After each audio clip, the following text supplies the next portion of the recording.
Hello and good evening, ladies and gentlemen. Welcome to the Area iRacing Championship Week here at Phoenix. The final of the Ford Series and Area iRacing, the SimSpeedShop Cup Series, will crown its champion tonight in Avondale, Arizona, home to Phoenix Raceway. Got four drivers going after the Cup title, but only one will claim that title as the checkered flag flies for the final time this season in the inaugural Area iRacing League. I'm Marcel Bierly, and that's right. And joining me in the booth tonight, as always, is executive producer Harold Darner. How's it going? Doing pretty good. This is the final of season one. I know you've had to hear it. Oh, final season this, final season that for all Final three previous season. series. It's like, oh, nay. Yeah. I got a few more. Oh wait, I've been here before. So Monday night we crowned our champion for the Swift Lifestyle Pro Series, which I don't think we'll be able to see a performance like that tonight that James Shanewolf did. I mean, led every single lap, had 120 laps in that race, and he led every single one. Absolutely deserved the championship. And then Tuesday night we crowned our champion for the Northern Capital Truck Series, which was won by Brad Slaughter, although he did not win the race to win the championship like I assumed we would see. And then last night for the Launchbox Series, in the dominating effort as well by Cameron Hearn, picking up the Launchbox title. Yeah. Didn't lead every lap, right? Don't think he did, but No, but he led a whole bunch of them. led a whole bunch. Yeah, He pulled, led the most. You know, pretty much did not. He was very stingy last night. Didn't not give up that lead often. And won almost half of the races this season. Yeah, Cameron Hearn was on another level for the Launchbox season. And now in the SimSpeedShop Cup Series, we approach our 17th and final race at Phoenix Raceway in Avondale, Arizona. Got 150 lap slate for us here tonight. And as you see on the left-hand side, the practice times are up. Still got some time left in practice, so we'll be able to go through all four championship drivers, which are still, by the way, in yellow. Now let's go ahead and bring up who is in the championship four, as you see on your screen there, going from left to right. Once again, I like to say that these are the favorites on the left, and then the underdogs on the right. Got David Weishart and Garrett Grant, who both have been pretty competitive this year. And then two on the right that have really ramped things up since the playoffs started in Tyler Holman and Ed Robertson. Now, three of these four are Samson Motorsports drivers. However, Ed Robertson is sort of say a satellite team or a satellite driver with Samson. An affiliate, yes. Affiliate. That's the proper term. So all four of these guys are affiliated with Samson Motorsports, but three are in the Samson Motorsports team. But either way, a Samson Motorsports driver or an affiliate will win the title. The question is, which one will it be? And as we mentioned, on the left-hand side, you got the favorites, in my opinion. And then on the right-hand side, you got those that are riding off momentum. And by the way, both those guys on the right-hand side, they have won the last two races to get into the playoffs. But let's go ahead and start with our first one, and that'd be the number 3 of David Weishart. David Weishart, he's been pretty much the fastest of the championship for all season long. He's had a pretty good season in itself. He's got the most wins out of the final four drivers of the championship four, and he's got 9 top 5s, 12 top 10s, and 4 poles, the most out of any driver to back it up. And he is one to not take lightly. He can come out of nowhere or just dominate right from the start of the race and just steal it then. And then right below him in the practice chart, third on the board, is Garrett Grant. Now, Garrett Grant, he's also been a driver that has been very consistent, although he didn't really get the wins that David Weishart got. Weishart got wins at Nashville and Pocono. Garrett Grant didn't get his first win of the season until Atlanta.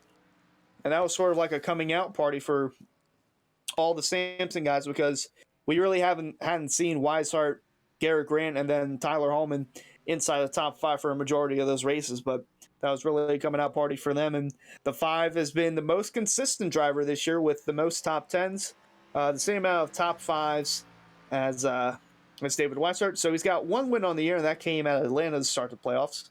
9 top 5s along with David Weissart, but he has 2 more top 10s than David Weissart at 14. And he's the only other driver in the championship 4 with a pole, but Garrett Grant, going to be a name to watch out for. Yeah, Garrett Grant is one of these drivers that understands fuel and tire Conservation. There you go, conservationist. He knows how to make them last. He can take care of his equipment, and that's what he did at Atlanta, and basically put on a clinic. And here at Phoenix, that may come into alignment for him as well. However, David, like you said, in Nashville, which kind of has some of the flavor of this track. Yep, has some of the same characteristics of it, but we know those two will be one to watch out for. And then we got last week's winner, Ed Robertson. Now, Ed Robertson, he's also been a solid driver. He's had a decent bit of top 10 finishes. He's got 2 top 5s on the year, 10 top 10s. No poles, but he did get that first win last week at Kansas in a fuel mileage race where he was in a must-win situation. If he didn't win the race, he wouldn't be in the championship 4 like he is tonight. And who knows, we could see another upset 2 weeks in a row with Ed Robertson potentially winning the race and winning the title here in Phoenix. So he is definitely a name to keep an eye out for. And the final name that you will keep an eye on as the night rolls on is just in front of him on the pit lane. That is Tyler Hallman in the 52. He's got 3 top 5s, 8 top 10s on the year. The least amount of top 10s out of all the championship 4 drivers. But he was barely close to missing the playoffs from Charlotte. If that late yellow doesn't come out, he might miss it, and Christian DeBoer might be in the playoffs, and who knows what could have happened then. But a late yellow came in, and Hallman, Eric Wineland, and Chris Seinfein both had all 3 of those guys had tires left, worked their way up to the front. Tyler Hallman got 3rd in that race, and that's what got him in the playoffs. And since then, he has been nothing but consistent. And then in the second round, beginning at Michigan, he was dead last amongst the top 8 drivers that were all championship eligible heading into that race. And he needed a win to basically get in because he did not have enough points to point his way in. And he ended up getting that win and was the only driver going into Kansas without any sort of pressure on his shoulders. So Tyler Hallman is another name that we could see claiming that title here tonight. And as we mentioned, he's been very consistent, very fast since the playoffs began. And it wouldn't surprise me if he ends up hoisting that trophy at the end of this race. About 30 seconds left in practice, and as we mentioned, the 4 championship drivers are in yellow, so they are 2nd, 3rd, 4th, and 5th, and the only driver faster than them is the number 18 of Danny Ware. And we got Jacob Bell in 6th, Eric Wineland 7th, Delonte Ballard 8th, Blair Patterson 9th, Bryce Senesac 10th. And we got Scott McClendon. Davey Hendricks is back, still racing with that broken foot. And then the 0-2 of Jordan Martin. So it looks like we got lucky number 13 drivers here tonight, although there could be a couple more that join during the qualifying session that is about to take place. And there's the flag being thrown, signaling the end of practice, and we'll get our 10-minute qualifying session beginning in a moment.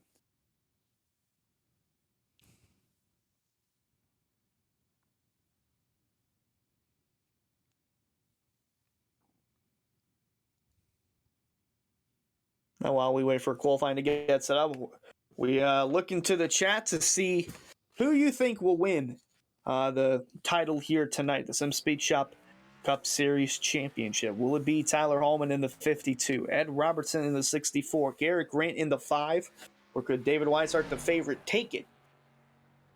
Only time will tell. But first, we gotta settle the field with some qualifying and see who's the fastest of the 13. That'll be starting in the front row.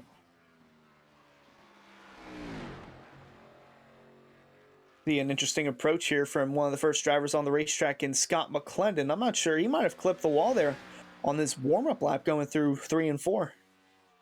It looked like he fish-tailed out just there. You know, Jake doesn't understand this. We said, Oh, pick he's in the wall, actually. a driver in the chat. We see Mr. Jacob Bell giving us a pick and a dark horse. It's like, that's half the field, man. That's half of the contenders. Yeah. And here's the quarter of the contenders right now. And Ed Robertson looking like he's loose, really loose, and he's going to spin on his green flag lap.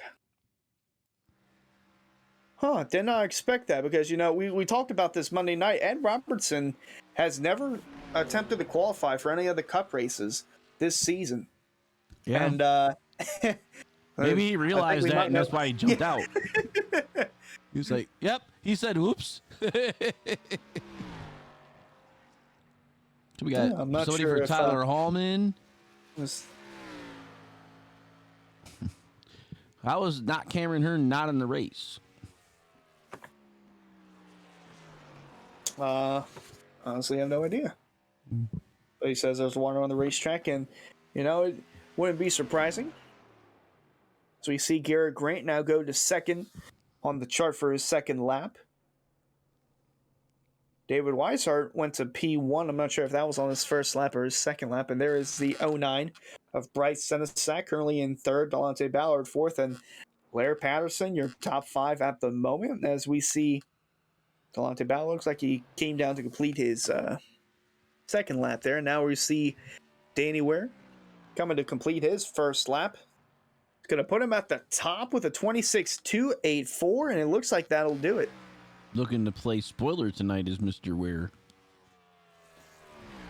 So this is Scott McLennan. He is on his second lap because he crashed going down the backstretch on his first lap.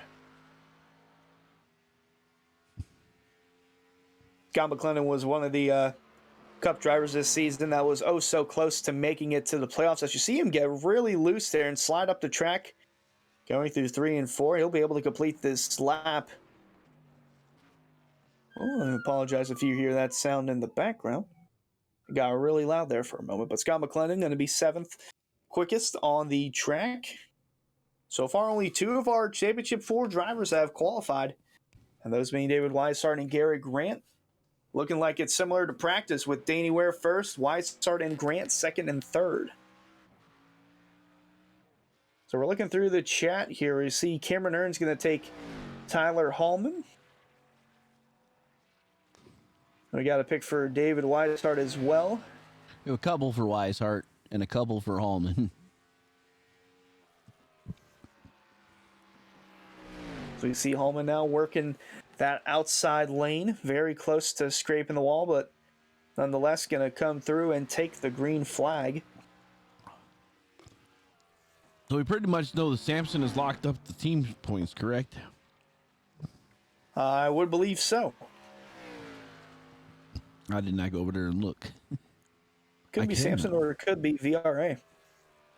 VRA has been pretty excellent this season in the Northern Capital Truck Series and then the Lodge Box Series. Mm-hmm. Yeah, they got those two in the trucks in the Xfinity Series.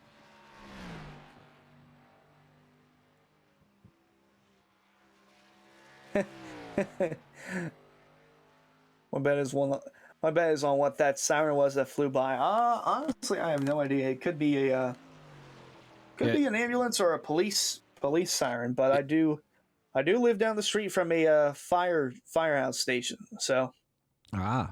But that is a completely different sound that I've heard throughout my years. Samson Motorsports has it by a whole lot. Oh, Samson's got it by a lot. All right. A whole lot. And we got a whole lot of Jordan Martin. Looked like he took the green flag lap.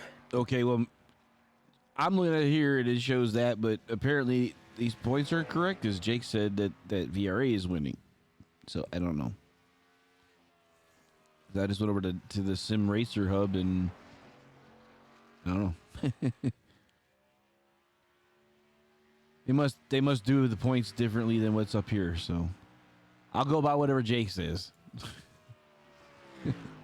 We'll get the correct scoring of the team championship points in just a moment. We'll see what Mr. Jacob Bell has for us. As Jordan Martin, he's 8th on the chart from his first lap. See if he can pick up any time on his second. Okay. So Drew Trader basically said it's not accurate because of substitutions. So I'm like, okay, cool. So that's all I got. I don't have another one in front of me. So look, Eric Wineland actually out there tonight. Eric Wineland was he looked like he was going to be a championship 4 favorite, but he was taking part in the Road to Pro, the one below that, one of the open races to get into Road to Pro. He had a solid finish in there, and we congratulate him from everyone here in Area I Racing. But because he missed last week, he was not eligible to point his way or to race for a championship in Phoenix on points.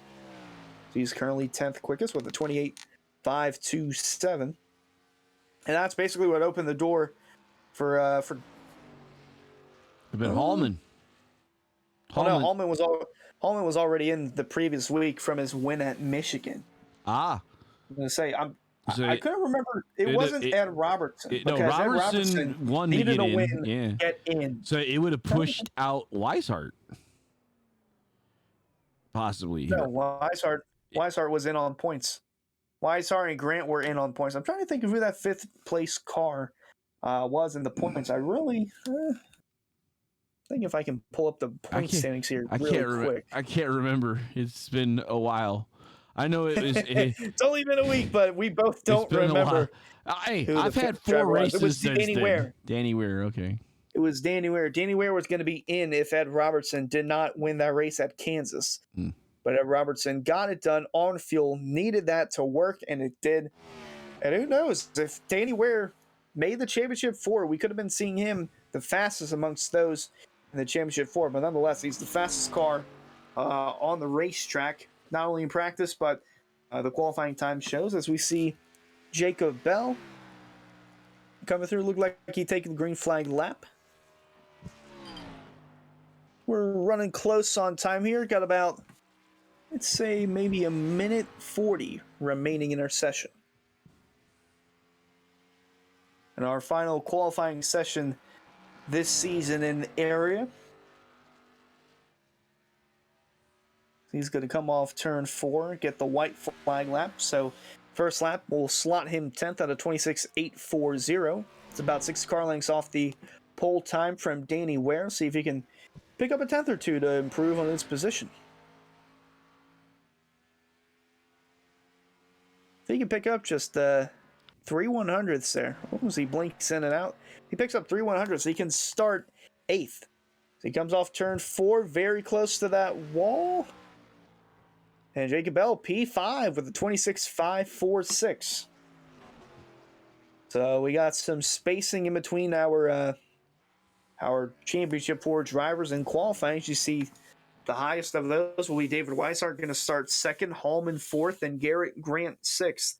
So the first 3 rows on the outside, we're going to see that consist of Sampson Motorsports drivers. And then looks like Ed Robertson's going to start 12th after foregoing that qualifying time. The first time he's qualified or attempted to qualify, put down a lap time this year, because he has typically just said, I'll just start from the back, work my way to the front.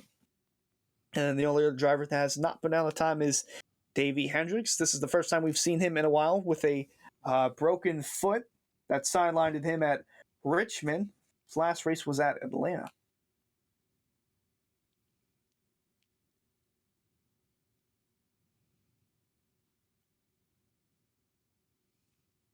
We see the timer hit all zeros, and we're going to get your starting lineup here in just a moment.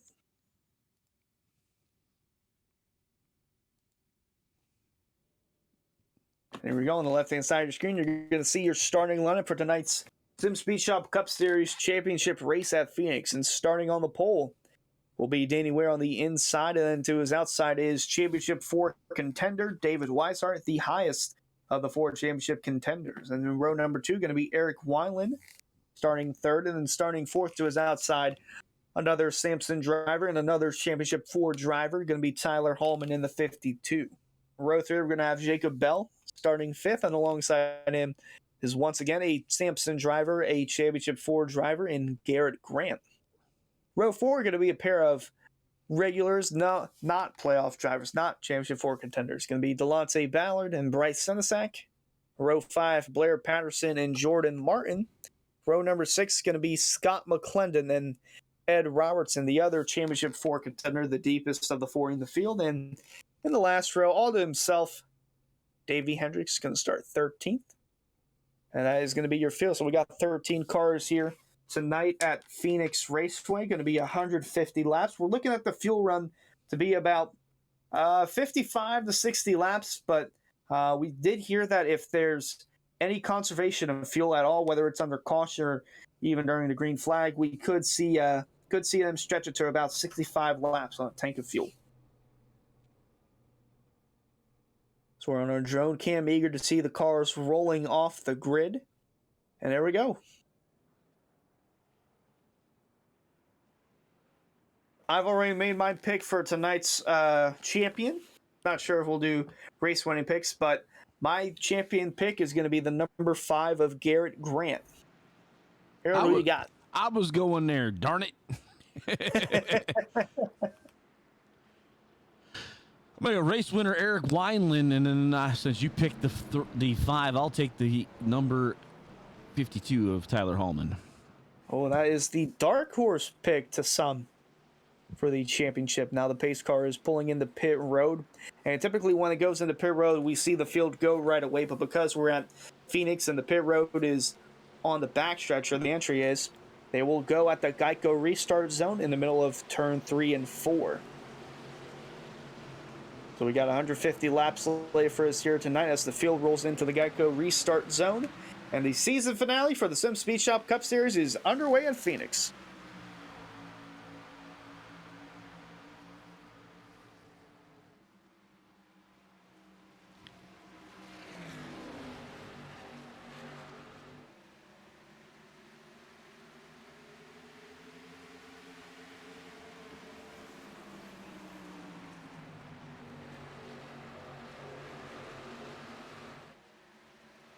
Danny Ware is going to lead that first lap, and we're going to see that a lot tonight. The driver's coming through the dog leg, but just behind the top 2.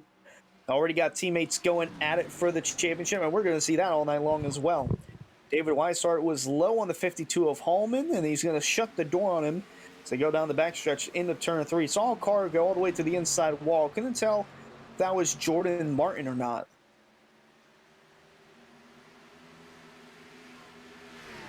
Might have been Jordan Martin or Bryce Senesac. An all-black car, looks like Jordan Martin. Yeah, saw that in the back. Not really sure what happened there, but nonetheless, he kept the car going straight, and that is all we want to see. We want to see a nice green flag run here to open up the race, and Danny Ware and Eric Wineland hold the top 2 spots, and bumper to bumper for that championship position as 52 of Hallman on the bumper of David Weishart for that 3rd spot. Look, Jake Bell getting mixed up in there. He's come to the party. And also working his way, he started deep in the field in 12th. He's already worked his way inside the top 10. That's Ed Robertson right behind that blue and yellow 09 of Bryce Senesac. He's already made up some ground very early on in this race. Now, this is something we'll be seeing all night long, as not only there's a battle for 4th, but a battle for the lead as well. Danny Ware on the outside, Eric Wineland on the inside. Now, there is no PJ1 in the iRacing server, but we will see that outside groove being used throughout the corners, and we'll see that really help on corner exit for these guys.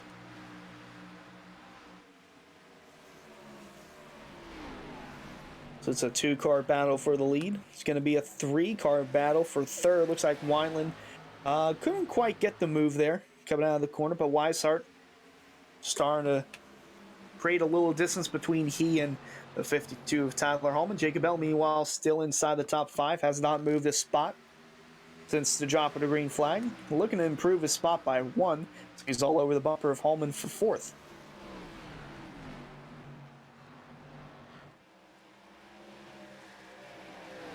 And the move being made in the back. Bryce Senesac up to P6, passing the third of our Championship 4 drivers in Garrett Grant. And right behind him is the other one, Ed Robertson. So we got 2s and 2s, 3 and 4, and 7 and 8 to be looking at, huh? Little packs. We had these last night. Same thing. We had little packs going on, little 2-car battles running all over the place. But they're starting to spread out, single file all the way around the racetrack for the most part, only challenging when they're able to get underneath the car in front of them. Yeah, we're really not going to see much moves being made this early on in the race. Also, who knows, we could see some early tire conservation from that 5 of Garrett Grant, as he's only worked his way down and not up through the field, as he's got Ed Robertson looking low as they're going into 1 and 2. They work their way down the backstretch. The 5 of Garrett Grant, you said it earlier on in the pre-race, Harold, that he is the best of the Championship 4 at preserving the tires very well. Well, basically, he knows that, you can only get so much out of the tires in the beginning of the race. If you're not in the front, you might as well back it up a little bit or keep enough tire left to make charges later in the race. It's something I tended to do a lot when I was running that in the 09, just into the wall there. Stepped out, went back in the line right in front of 2 of the championship drivers, which we saw that on Tuesday night. Or was it? No. It was, Tuesday night, where Nick Trader was taken by a lap car.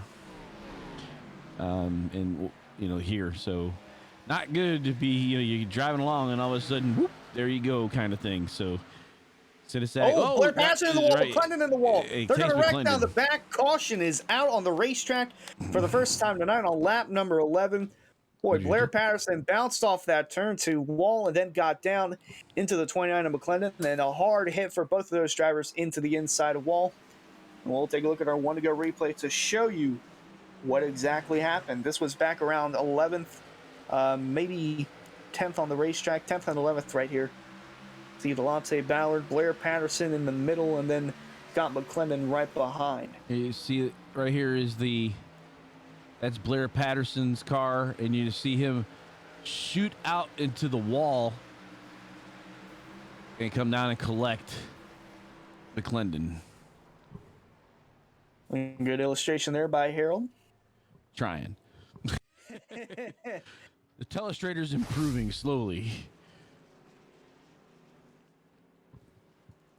So everybody's coming down. It's strange. I did not expect everybody to come down this early. No, we had some people staying out. David Weishart, Tyler Holman, Garrett Grant, Delonte Ballard, and Jordan Martin. But other than that, behind the top 5, everyone has come down pit road for service on their car.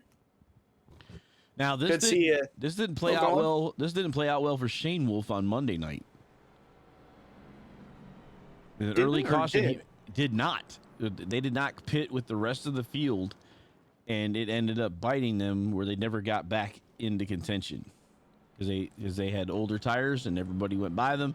They went to the back and they were never able to get back up to the front. Wait, did you say it didn't help Shane Wolf? Well, not Shane Wolf. Who was it? That must not have. It must have been another week. Shane Wolf won the darn thing. So yeah, that was the previous week at Kansas. I was going to say. Sorry, yeah, there you go. My brain is nice. So Shane Wolf's the winner. Yeah, he won he led every race. Shane Wolf led every lap. So he led every lap Monday. Hey, when you get my age, son, you too will realize that your brain is only as good as what's next to you in notes. So I'm looking through. Eric Wineland only came down for a splash and a go, and it looks like that's what him and Danny Ware are doing. So I'm being as well. picked on by Shane Wolf. So Shane Wolf, it was the week before, I take it. I do remember. I remember now, but I also remember that in one of the races he was in, that him and his teammates stayed out and the rest of the field came down and it hurt him for the remainder of the race. So Shane Wolf is our champion for ARCA. So here we go back to green flag racing. And I'm glad I'm being picked on. I'm gonna give myself the darn Sasquatch award tonight. So the top 5 all stayed out, and the furthest of those that came down pit road was the 64 of Ed Robertson, although he did not take tires. Only took a splash of fuel. So field works their way to the Geico restart zone. David Weishart will lead the way with Tyler Hallman and Garrett Grant, the top three. And we're back underway. Green flag racing in Phoenix. David Weishart shooting himself up to the front, but there comes right behind him is his buddy there, Mr. Grant, underneath Hallman, but he tucks in behind his teammate there. Got Delonte Ballard coming up to the fourth position in the top five for the first time of the night. Oh, and a battle for the lead already. Hallman to the outside, looked low on Weishart, and he's going to get it. Wow, what a move from the 52. He got squirrely there down the backstretch. Oh, he's still squirrely. Wow. I think he was loose coming out of that corner. He had a run on Weishart, couldn't do anything about it, and it caused the car to get very upset that he was able to hold on to the car. But, man, could have been a really bad night there for Hallman. But definitely not what Weishart wanted to see, because that could have collected Weishart as well. Yeah, very fortunate that those two were not collected. It was a very close call, very close battle by the two. Nonetheless, it seems to have mellowed out for the drivers battling inside the top five. We got Weishart pulled away by a good bit now over the 52 of Hallman. They're three wide in the back. Jacob Bell, Bryce Senesac, and then looks like they got closed down. It looked like the 02 of Jordan Martin was behind. Yeah, Blair Patterson way off pace in the back of your camera shot there.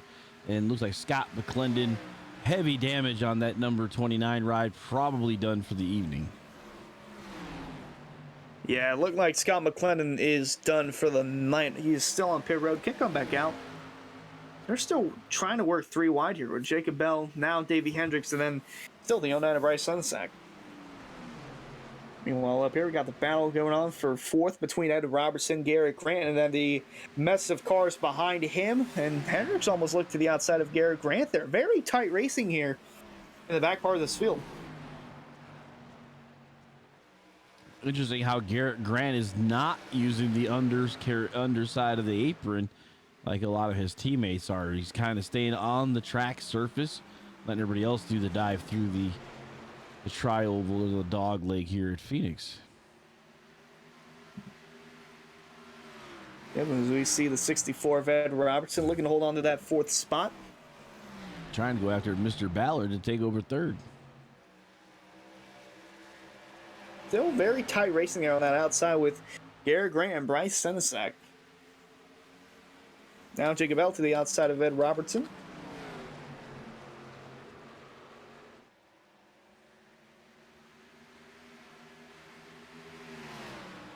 These guys are still slicing and dicing in the back.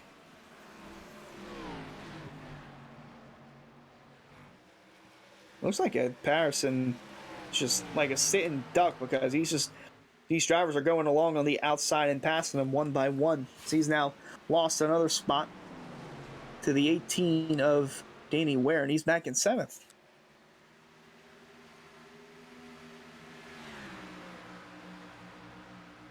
Now we look and start to see, looks like those that did take a set of tires, looked like the highest of those that came down pit road now is Jacob Bell in the 77. Remember, the top two did not pit.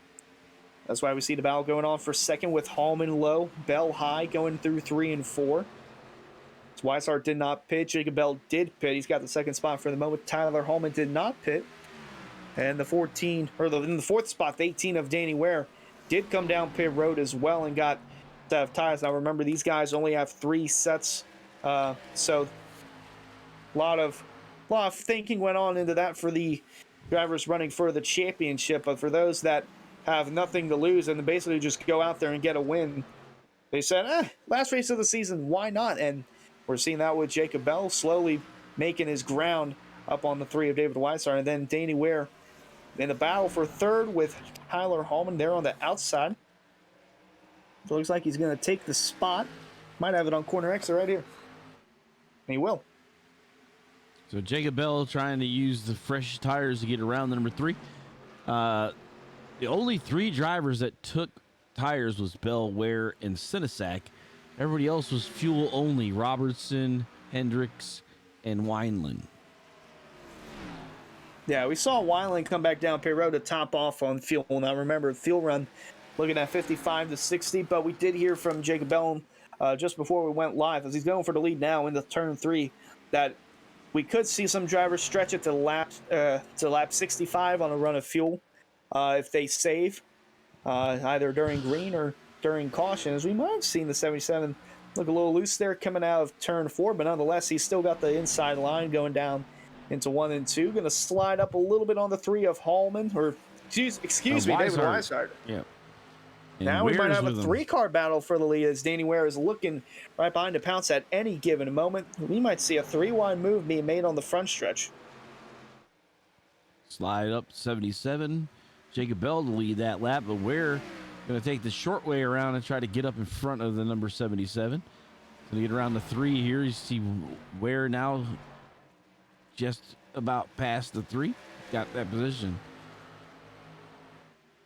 Yep, so David Weishart falling back to 3rd. Jacob Bell up into the lead. Danny Ware up to 2nd. And then right behind Weishart as well, the other driver that came down pit road and used his first of 3 sets of tires is the 09 of Bryce Senesac in a very interesting paint scheme. A blue and yellow car number, actually.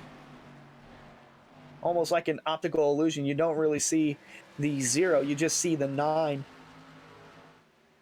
So he's looking right behind that 3 of Weishart.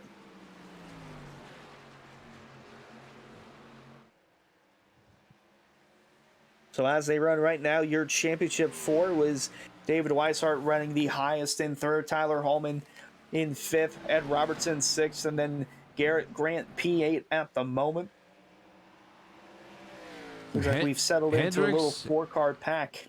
Yeah, yep. there's a 4-car pack up front, and then another 4-car pack 5 through 8, and then Hendricks, Wineland, and Martin kind of way back, 5.5 seconds back is Hendricks and Wineland. Well, through on the lap times, Wineland running about 4/10 slower than our leader Jacob Bell. Could we see him possibly saving some fuel, preparing for a long green flag run in this race?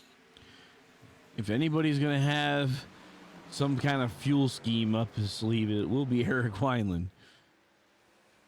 Yeah, he has proved us wrong many times before in the season. Finished on fumes at Auto Club, right? Yeah, he was in that photo finish with the 77 of Jacob Bell. Spinning and schwinning, if you will. But now we see the 77 of Bell in the lead after I'd say a subpar season. Wasn't the best, wasn't the worst for the 77, but looking at it on a high note here with a win at Phoenix. I believe that's what the 18 of Danny Ware also has in mind.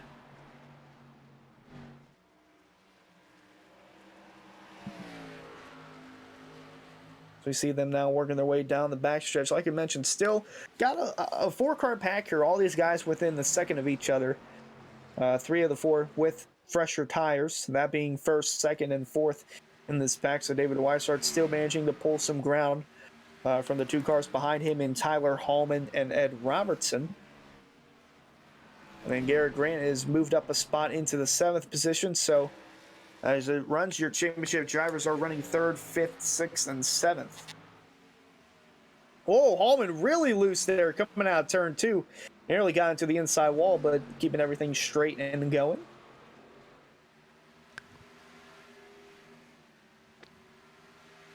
That's why I caught me so off guard when he made that aggressive move. It seemed like for the lead very early, because I couldn't tell if his car was just loose or if he just had that big of a run. But I think it might have been a mixture of both, but nonetheless still something to keep an eye on for that 52 of Hallman as we look back to Eric Wineland here, still running in the 9th spot, and he's running about 4 to 5 tenths slower lap times than our leader Jacob Bell.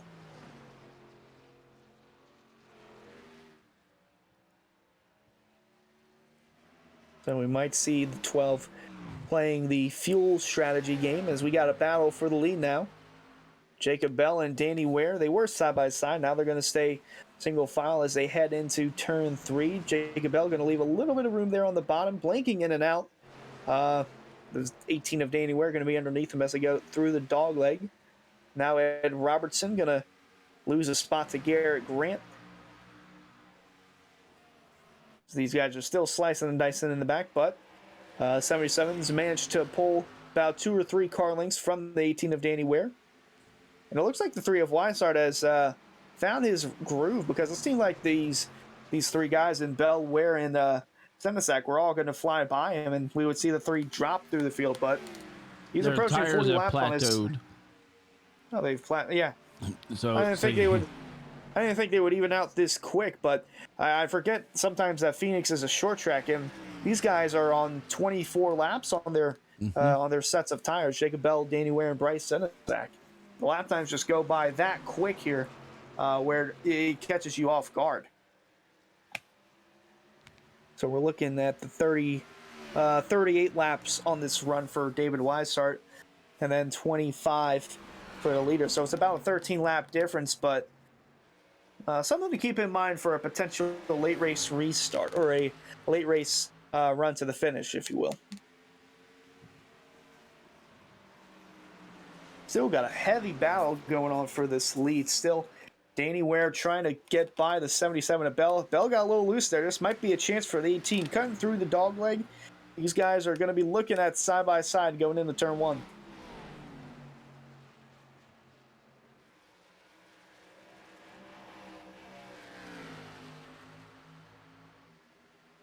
Still with a run on the inside is Danny Ware, now going to tuck back in the line.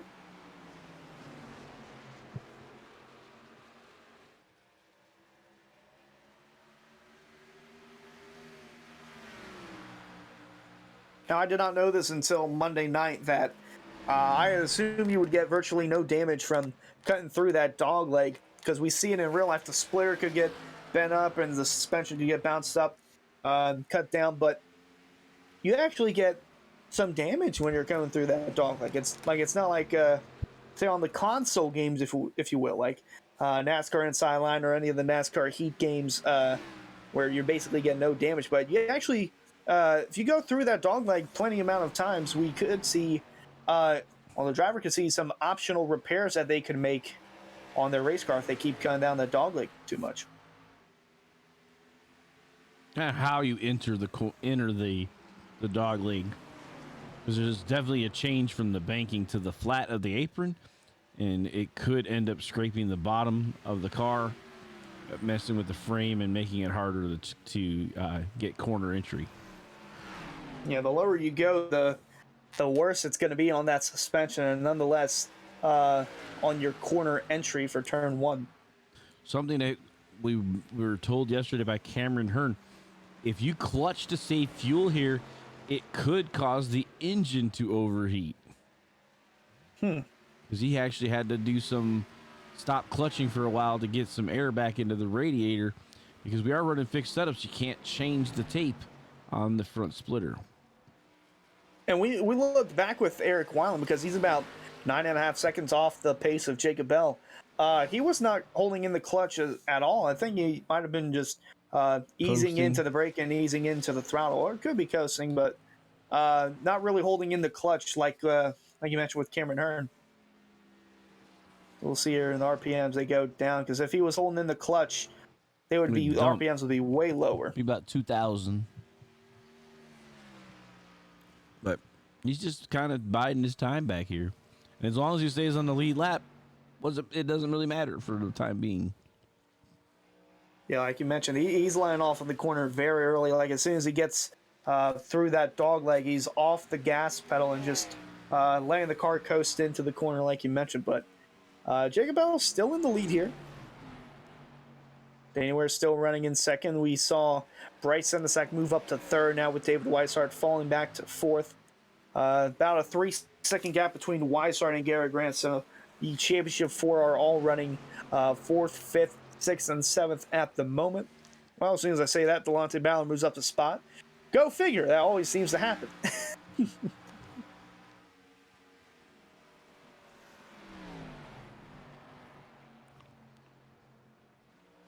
77 still blinking in and out. Very rare that we've seen that throughout the year, but nonetheless, still somewhat of an issue if you're Danny Ware, still trying to catch the 77 and pass him.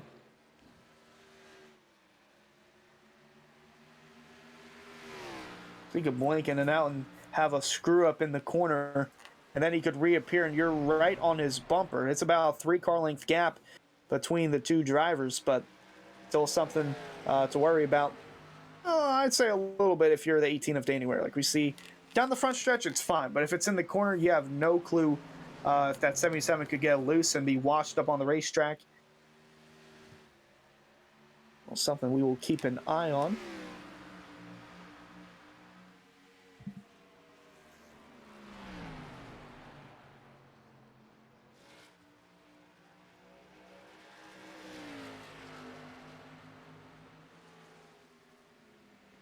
Approaching a third of the way done. We saw here. the 3 of Weisart go down pit road. I thought he blinked along with the 77, but no, the 3 of Weisart has come down pit road to make his green flag pit stop. So David Weisart was going on about 48 laps there with tires. Fuel, I don't think fuel will be an issue unless this thing goes green to the end. It's all going to be about tire management and conserving the tires. Interesting, because it'll be 96. He still won't have enough. And you think he'd want to go up to the 50s if he could. Let's see what Delonte Ballard does. He's the car that's been out the longest now. Tyler Hallman also making his way down pit road as well. Nonetheless, we'll keep an eye on the drivers. As mentioned, the 50s, we are in lap 50 of 150 in tonight's SimSpeedShop Cup Series Championship race, which is brought to you by Northern Capital. We would once again like to give a big thanks to Russ and Steve Anderson of Northern Capital for their continued support of the Northern Capital Truck Series this season in the area. Always been a good sponsor for us, a great sponsor, title sponsor for the Truck Series. Wouldn't be done without Russ and Steve Anderson, so we appreciate their support all season long. And congratulate truck champion Brad Slaughter getting the title Tuesday night. So now we're on lap 51. We are within 100 laps to go here at Phoenix. Jacob Bell leading the way with Bryce Senesac and Danny Ware battling it out. Well, they were battling it out for a second. Bryce Senesac looks like he's got the second spot. Danny Ware third. Delonte Ballard fourth. And Eric Wineland rounding out the top 5. You see David Weisart just put down the fastest lap time. That's because he has gone down pit road along with Garrett Grant and Tyler Hallman. And now Ed Robertson is on pit road as we speak. So championship drivers right now running 9th, 10th, 11th, and 12th, all making their pit stops under green flag conditions. So we got about 7 cars on the lead lap. And if yellow were to come out, Blair Patterson, the 91, would be the recipient of the lucky dog if yellow were to come out at this exact moment. And only one DNF or retiree from the race, and that is Scott McClendon. After our only caution of the race, he got collected after Blair Patterson made contact with the outside wall, bounced into McClendon, and then McClendon, with a hard hit to the inside wall, just decided to call it a day. And watch the rest of the race. So we see the 02 of Jordan Martin now peeling down pit road. Now it's very interesting because in these races, typically you would have your teammates all in a collective chat, so you would all be on the same page. But because of the circumstances with all of Samson Motorsports going for the championship, they are all in separate calls because obviously it is the championship race, and you want to have your own setup. Obviously, you don't want to give your teammates any insider info in case they use that against you during the race, and especially a race where the top finisher will be rewarded the championship. In the chat, they're talking about the Harry Sasquatch Award, but I've already given that one to myself tonight, Cameron. So I fell out of the race with no fault of my own. I think you gave that after your... After I couldn't figure out that the 83 won the championship on Monday night, so... So no driver gets it tonight. It's going to me. And big plans for that award for next season. So more to come. Be new and improved if that's possible. There's a lot that will be new and improved for the next season in the area. Going to be a lot of interesting announcements that will be made in the upcoming weeks. So make sure you're followed on all of our social media at Twitter. Going to be area at Area iRacing on Twitter and Instagram. And if you want to catch up on any race replays that might have missed out on or dwell on some good times, Area iRacing on YouTube, got a good bit of those. Got all the races this season in your favorite series, whether it's the Swift Lifestyle series, the Northern Capital Truck series, Lodgebox series, or even this series, the SimSpeedShop Cup series.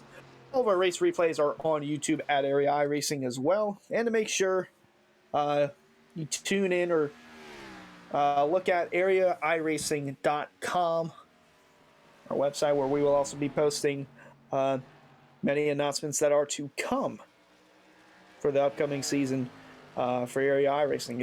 It's closer than you think, but it's right around the corner, and make sure you're tuned in. We got some good announcements for you.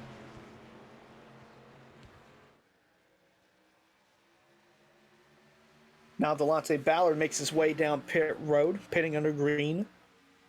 So this is the Lap 60 he got to, so. And here 60. comes. Oh, now we're seeing everyone else come down. Jacob Bell, Bryce Senesac. I don't know if Danny Ware's going to be coming down. Looks like he's going to stay out. So Danny Ware going to stay out and get a lap led. So Jacob Bell, Bryce Senesac, and then we saw Delonte Ballard all come down pit road. Good bit of drivers have made their pit stops under green. Danny Ware, Eric Wineland, and Davey Hendricks all have yet to come down and make their pit stops under the green flag condition just yet.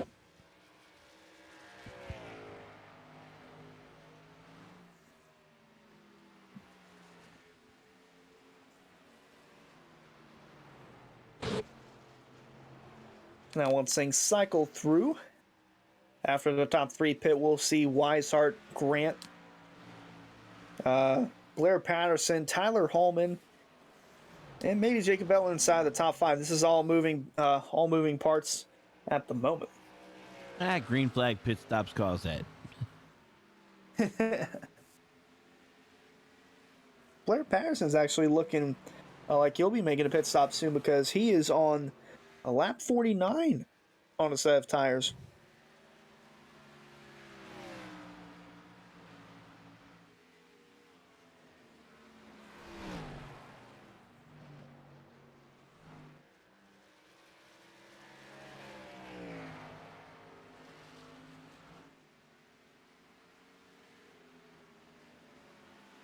So right now we are keeping an eye on Danny Ware in the 18.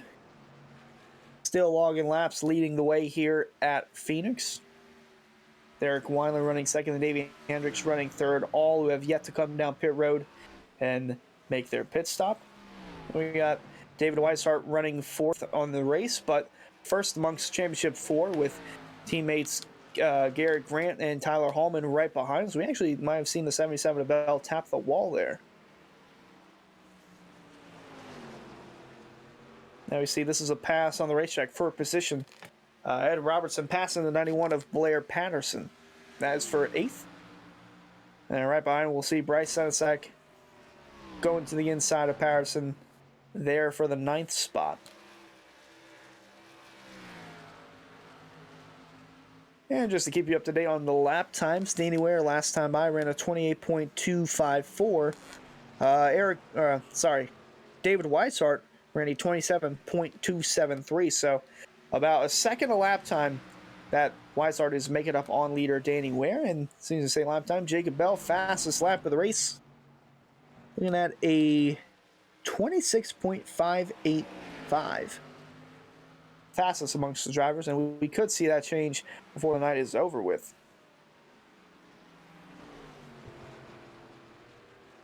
Now we see these two drivers getting their laps back. That is Bryce Senesac and Ed Robertson running 8th and 9th on the racetrack.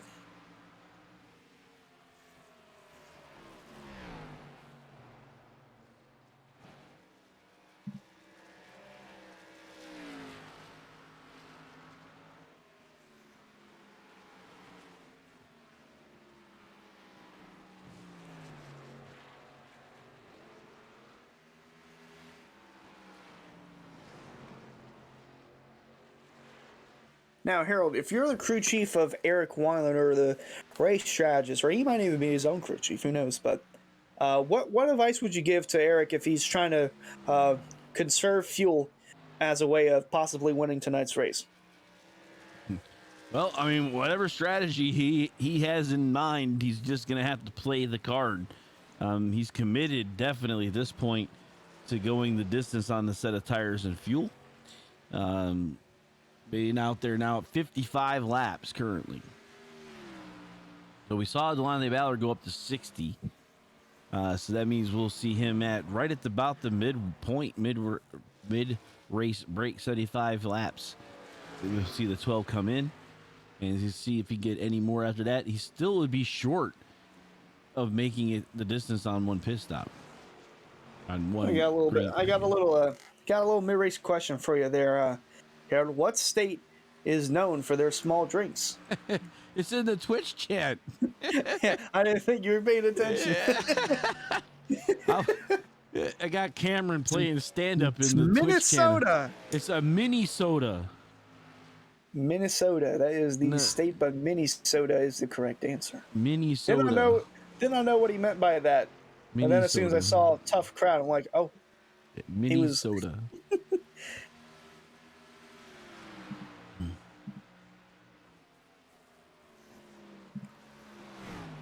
We're seeing the 12 of Eric Wineland, about 2.6 seconds off of the leader, Danny Ware. And then about 11 seconds back, less than that, from Danny Ware is David Weishart. The Championship 4 contender as they're now working their way off of turn 4.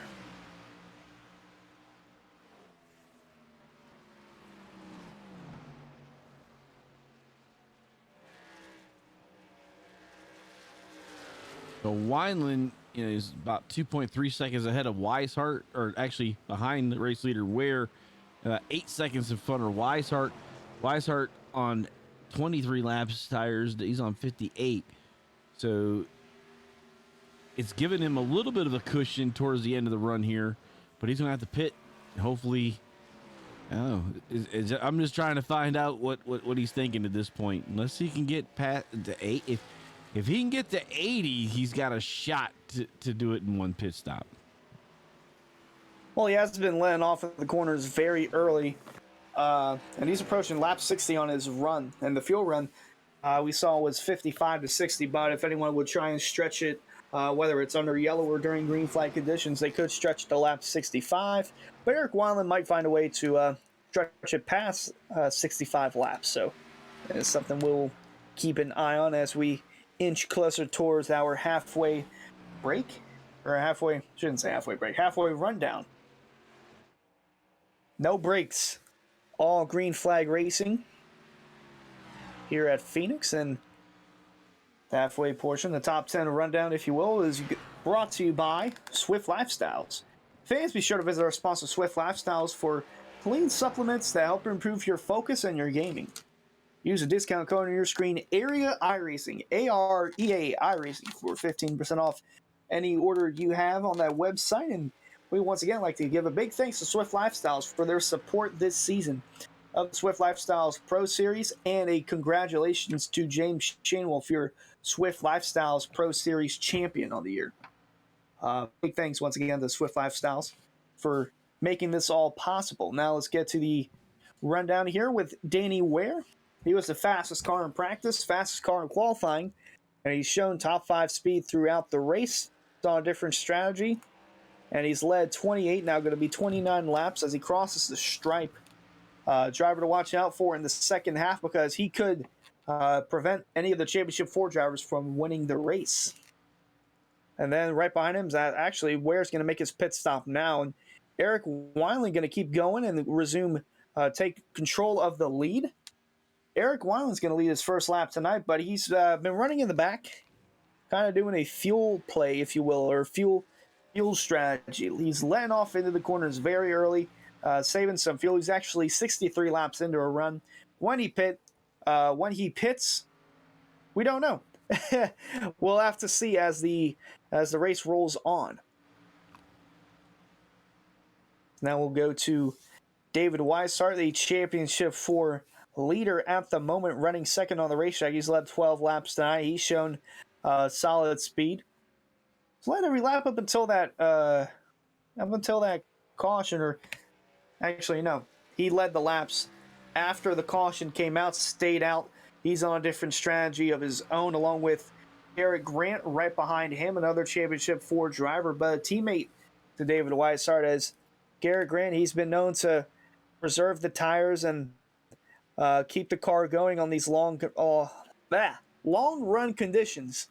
And so the 5 poses a threat, as we see a threat to the inside of Garrett Grant now, the 77 of Jacob Bell, who's led the most laps tonight at 34. It's kind of been an up and down season for Jacob Bell, but he came in tonight with a top 5 car, qualified 5th.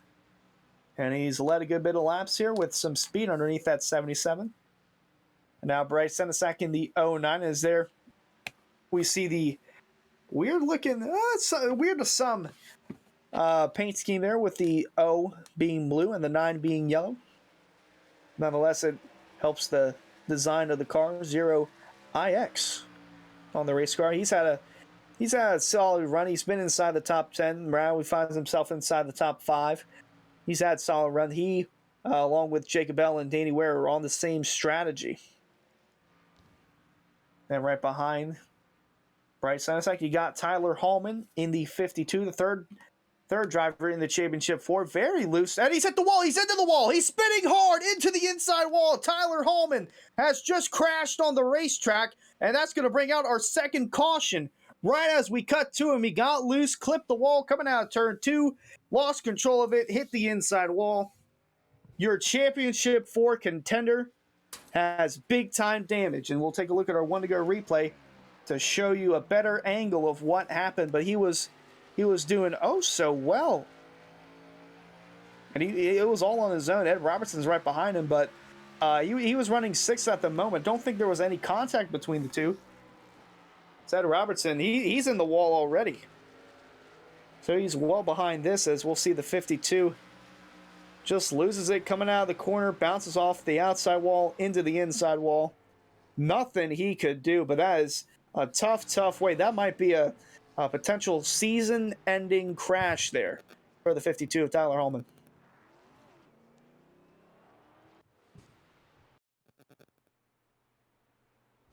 That was our 1-to-go replay, and that was in the middle of our top 10 rundown. But the second caution of the race has come out after Tyler Hallman making contact with the inside wall. Big winner on this is Eric Wineland. That does help the 12 of Eric Wineland, because he had yet to pit up until that point. Which it looks like he went, how long did he go on fuel? It was 62 or 63. Oh, it was at 63 when we got to him on the rundown. No, it might have been. Okay, it was 65. Oh, it might have been 67 or 68. It might have been 69. Who knows? But Delonte Ballard did stay out on the racetrack, and so the first driver coming off pit road is going to be Jacob Bell in the 77. Bryce Senesac in the 09, beating out the 3 of David Weishart. Eric Wineland going to come out in the 5th position on the racetrack, but 4th on pit road. Now we'll see Delonte Ballard come in and pit, and it looked like he stayed out there just to lead that lap, which is a bonus point, although the Championship 4 are not racing for the most points. It is just based on who finishes the highest of the Championship 4. There are still some positions yet to be settled out below those guys, so every point still matters to some in this race.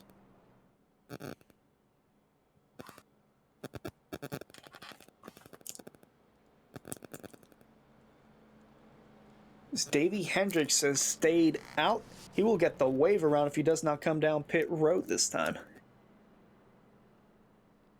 So looking on the 52 of Tyler Hallman, I don't believe he's left the pit lane just yet. I don't think he's disconnected either, but man, what a tough way to possibly end your season. And we saw it Tuesday night with another Championship 4 contender, Nick Trader. Had some contact with a lap car down the backstretch, then got hit by about a few other trucks. So actually we're going to see So more drivers make pit stops. Looks like David Weissar and Eric Weiland are going to top off on fuel, I would assume, in case this does go green to the end. We're on lap 85 of 150 here at Phoenix, and that green flag run went about 60-plus laps, maybe It'll 65 be laps. really close. Did Wineland Gotta come get down every as ounce of well? fuel you can get. Yep, Wineland coming down as well. So they know they can get about 65, which they're going to top off and make sure they get to the 65 here. Well, Weiland knows he can get 65. I don't know what I don't know what Weissart can do on his own, because Eric Weiland has been able to dupe us with our fuel numbers.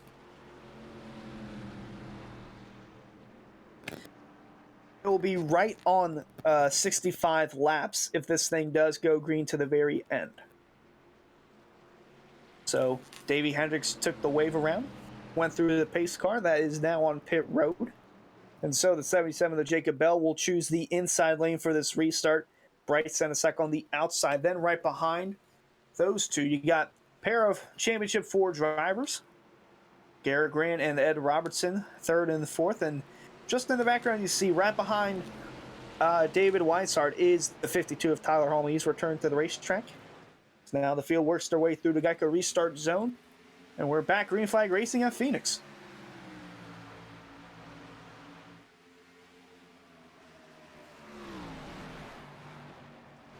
We'll see the field roll through turns 1 and 2. Jacob Bell with the lead, but Garrett Grant with a charge on the inside. They're going to be door-to-door going for the lead, heading down into turn 3. Grant on the bottom. He's got the send. Jacob Bell going to tuck in line. So new leader, the 5 of Garrett Grant. Jacob Bell only went fuel that time, so the new tires on the 5. Oh, fuel only. Okay. It's looking like Senesek also took fuel only, so Garrett Grant looking to make the most of his situation.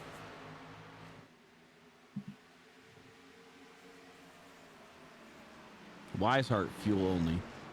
And the Samson drivers, it was told to us before, and I did verify this, are in separate channels tonight.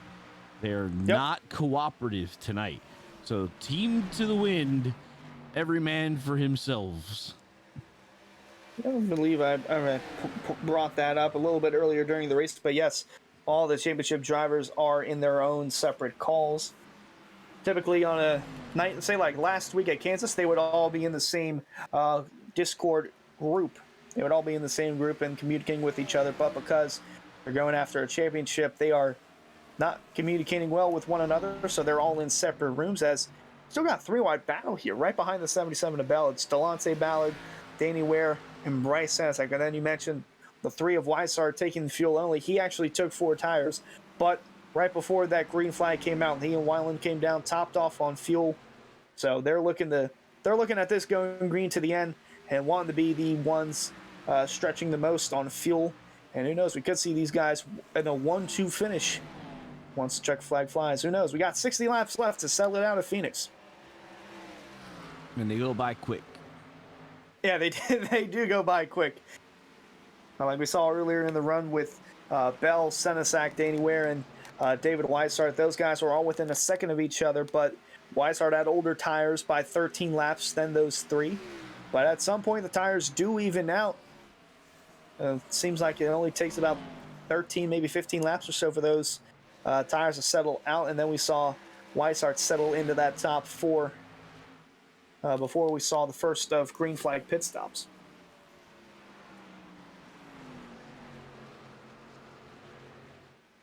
And so Jacob Bell, who's only took fuel that time, along with Danny Ware, they find themselves 4th and 5th on the racetrack. And up front, got race leader Garrett Grant leading the way. Half-second gap between he and other Championship 4 contender Ed Robertson.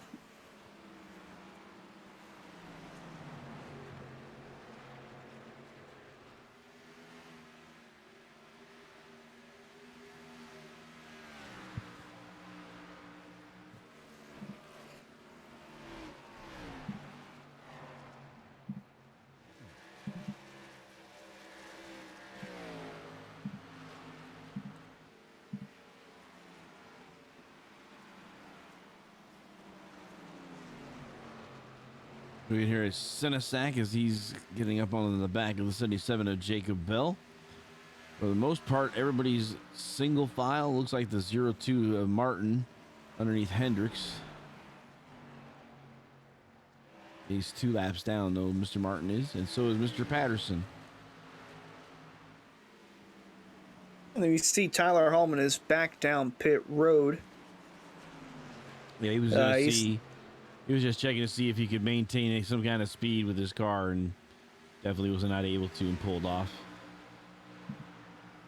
Yeah, tough way to see the night go for Tyler Hallman, the way it ended, and possibly the season as well. Still hope to see him back on the racetrack logging in some laps, but nonetheless, a tough way to go out for a Championship 4 driver, Tyler Hallman. Yep, Tyler Hallman. Hey, but nonetheless, what an impressive season. Needed the last race of the season to get in with a third place finish. Proved to himself and to others that he could contend in the playoffs and contend for a possible running at the championship. Where throughout the regular season, it didn't seem like that would be possible. But entered into Michigan with must-win scenario. He was dead last amongst those in the top 8 playoff drivers, and when there's a will, there's a way, and there's always a way, and he found it, and he secured that spot to contend for a championship tonight in Phoenix. And unfortunately, it did not go out the way that he would have liked it to, as he's back on the racetrack 8 laps down. But nonetheless, an impressive season from the 52 of Tyler Hallman. If we look back here now, Jacob Bell, Bryce Senesac, they're still neck and neck for that 6th place position. Senesac going to look low on the 77, going through 1 and 2. Doesn't really have quite an opening there, but it's going to be wide here as they come off turn 2 down the backstretch. Then right behind those two, you see the 54 of Davey Hendricks. He has not raced since the first playoff race in Atlanta because he had a broken foot. And it's tough to race on a broken foot. So he's just sat out for the last few races and decided, why not? Last race of the season, I'll give it one more go. He's running inside the top 10 in the 8th spot. Way in the back there, you see the 3 of Wistar. Now, we know he and Weiland came down pit road to top off on fuel just before the green flag flew again here at Phoenix. And we're seeing Weiland inside the top 5. 3.4 seconds back from race leader Garrett Grant, but David Wistar playing the fuel strategy here. 8.6 seconds back, and he's running lap times that are 27.6, 3 car lengths off, 3 car lengths off the race leader and teammate Garrett Grant. Yeah, I'm just wondering if that's Weishart's doing that, but the Masters up in 5th is Eric Wineland. But he's the only one in the championship group that's on that strategy. So if it works out, he may not get the win, but he will get the championship. Now we see the 77 of Bell looking low. The 09 going to go up high. The 54. Just going to watch and see where this plays out. Wobbly, the 77, and he collects it. Yeah, so Jacob Bell going to lose 2 spots there. And the 09 and the 54 go. Now they're going to be up to 6th and 7th. Jacob Bell down to 8th as we saw the 09 get loose there coming out of turn 2. Man didn't hold on to it, but now the 54 might have a chance to get around the 09.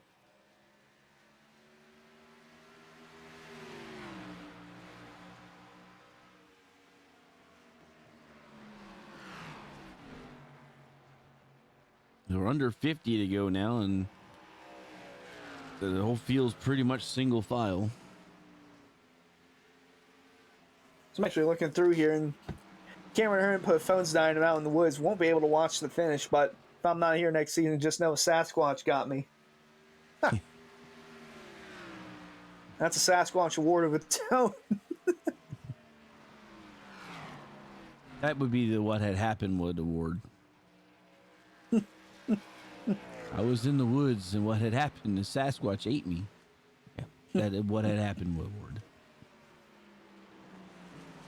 Not quite the same. No, not quite. We're on lap 106 of 150 here, inside of 50 laps to go on the season here in the SimSpeedShop Cup Series, and I think we need to get a Hold My Beer award too. I think we'd be giving that to Mr. Beckner with all those slides. He's like, wait a minute. absolutely. You think that's good? Hold my beer. like, I think hold my beverage because he is he's not old enough for a it's a root beer for him. Yeah, root beer. Hold my root Hold my beer. root beer. There we go. But nonetheless, the last 50 laps of the season here brought to you by SimSpeedShop. We would like to thank SimSpeedShop for their support of the SimSpeedShop Cup Series this season in area. And racers can visit their website at www.simspeedshop.com where they can find multiple items to complete their virtual racing setup, such as button boxes, wheels, racing gear, and much, much more. That is www.simspeedshop.com. Can't thank them enough for sponsoring the Cup Series this season. Without them, it wouldn't be possible. And let's hope that we can get a good finish here tonight and cap off the SimSpeedShop Cup Series season. Right now, very early on, there's still over 40 laps left. It's looking like it might be the 5 or the 64 of Ed Robertson. But if fuel does become a factor, if this race goes green to the end, we could see the 3 of David Weishart in the best position possible. Because with the top 2 racing the way they are, don't believe we'll see them contend for the finish if they're not at least managing to save fuel, because David Weishart's 12 seconds back.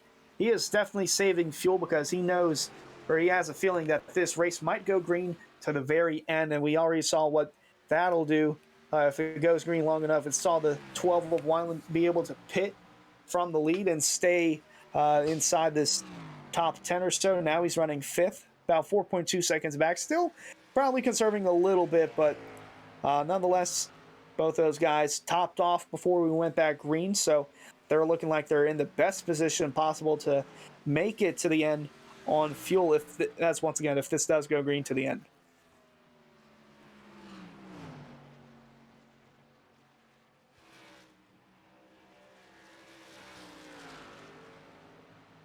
There's a 12 of Wineland right behind 18 of Danny Ware.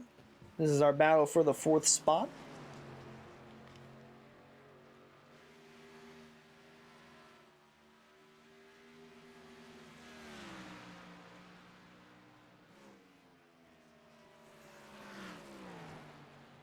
So right now on the racetrack, we got 9 drivers on the lead lap.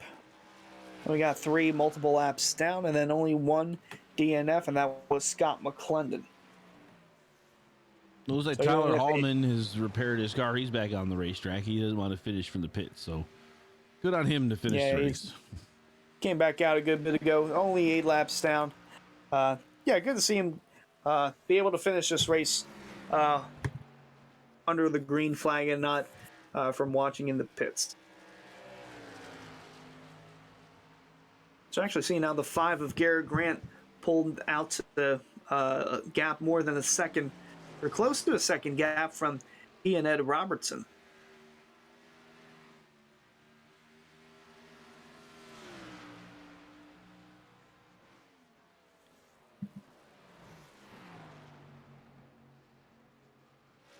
Gap continuing to stretch between the 5 and the 64.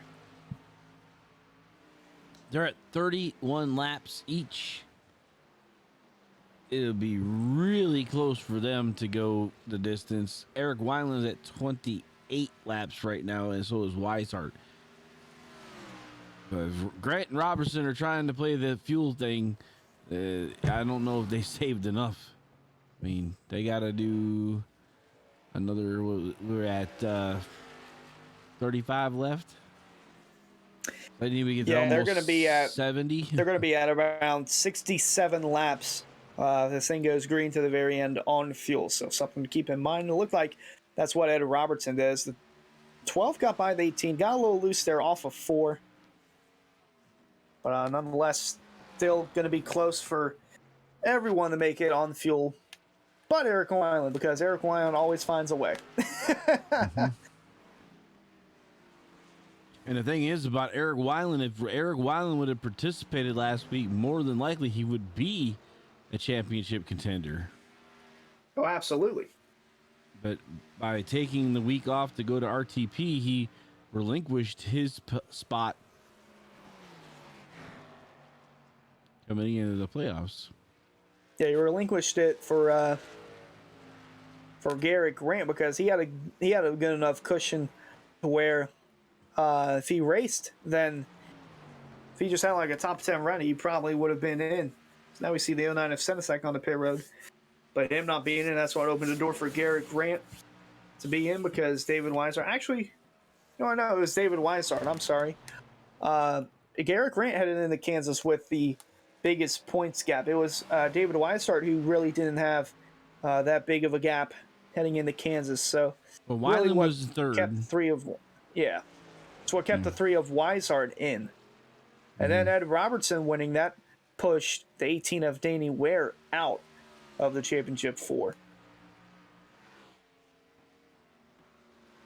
I'm just going to go ahead and say I did not expect this championship 4 when the playoffs started. So actually we see the 5 of Grant on the pit road. Robertson staying out. Yeah, Ed Robertson staying out, but Garrett Grant coming down pit road. Now we know he's going to be good to go on fuel the rest of the way. And with the 3 of Weisart committing to saving fuel for the entirety of this this run here, could we see the 5 of Garrett Grant catch up to the 3 of Weisart and pass him under green? Because if Garrett Grant knows that he can't make it, what about the 64 of Ed Robertson? We know he got his win last week to punch his ticket into Phoenix as a Championship 4 driver on fuel. We'll see if he can replicate that for a second week in a row. And if he's able to do so, that would be an impressive way to end the season and to claim a championship while doing so. Definitely. And Ballard coming up on him, though, in the 21, and Bryce Sinesak fastest. Davey Hendricks has also made his way down pit road.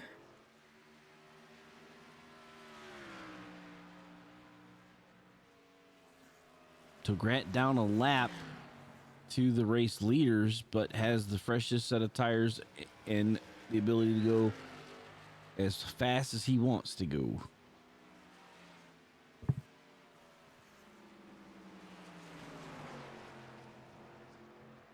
Yeah, I'm looking here. He's about I'd say 21 seconds or so behind the 3 of Weishart.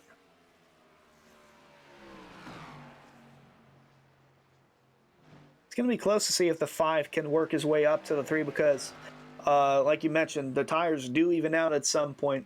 And we know he's got the freshest tires in the field along with the 09 of Sensac, but if there's a way he can get up there and get up to the 3, he might have a shot at passing him as we see 21 of Ballard get loose there coming out of the corner. Good job of keeping that car straight for Delonte as he's currently running in the second position as he's actually right behind our leader, Ed Robertson. I don't know why I didn't see that at first, but this is essentially your battle for the lead. You know, with 26 laps left. That would put I think that the 64 would be conserving fuel. And like we mentioned, those guys that are not running for a championship, all they're here to do is go after a win. And we could see Delonte Ballard finish his season with a race win under his belt.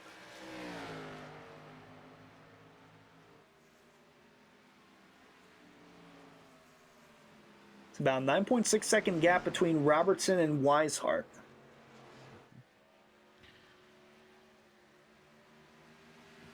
You see Ballard looking low on Robertson. He tucks in behind him. Wonder if either one of these guys can make it to the distance, or we're going to need a splash and go towards the end of this. If you're Robertson, would you just let the 21 go? He's already told him to go.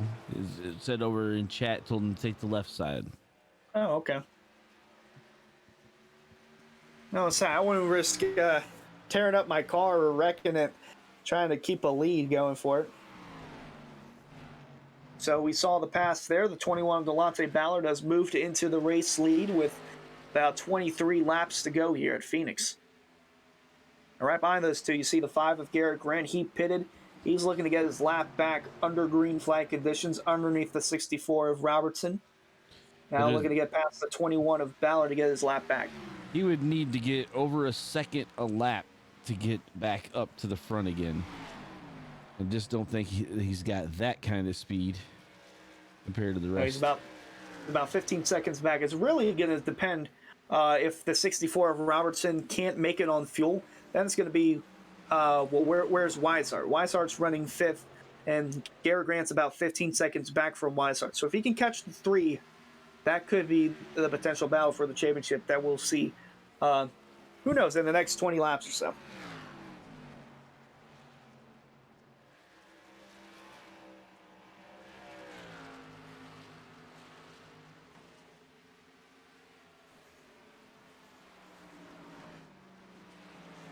Pretty much single file all the way around the racetrack. And you see Robertson and Wine. This little group here is about the closest battling we've got going on. So we know that Ed Robertson and David Weishart are committed to the fuel game to try and win themselves a championship. The thing is, Robertson did not come down and top off on the fuel like we saw David Weishart do along with the 12 of Wineland. So Weishart's got a little bit more fuel in the tank there. Weishart's basically been saving fuel since the drop of the green flag. And Robertson was battling for the lead a good while for that first half of the run with the 5 of Grant.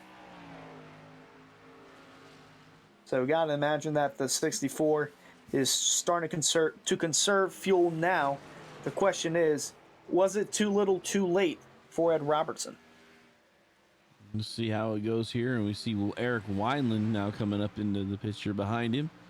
About 3/10 behind. Robertson cuts up in front of him. Ballard just slowly eking away from these drivers as he gets around Mr. Martin. So I'm looking here. It's a 3-lap difference on fuel between Ed Robertson and David Weishart. So Ed Robertson is going to be on, I think, 50 laps when they cross the stripe, and David Weishart's going to be on lap 47. So there's already a 3-lap difference there. And to take into account that the 3 has been saving fuel essentially since the drop to green flag, and that the 64 was battling with the 5 for the lead for quite a while. It's going to be close once again for the second week in a row to see if Ed Robertson can win the championship by saving fuel.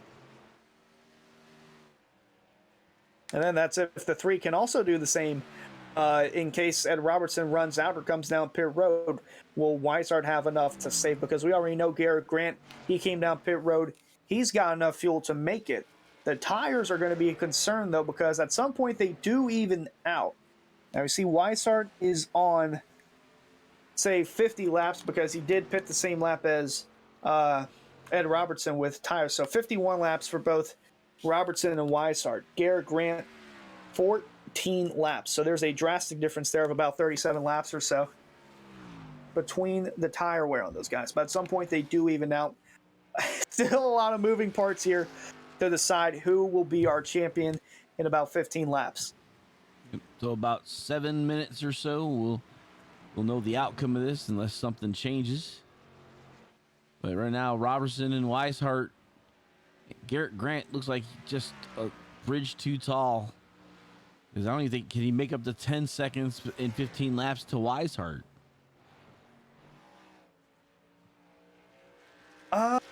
Well, there's a possibility.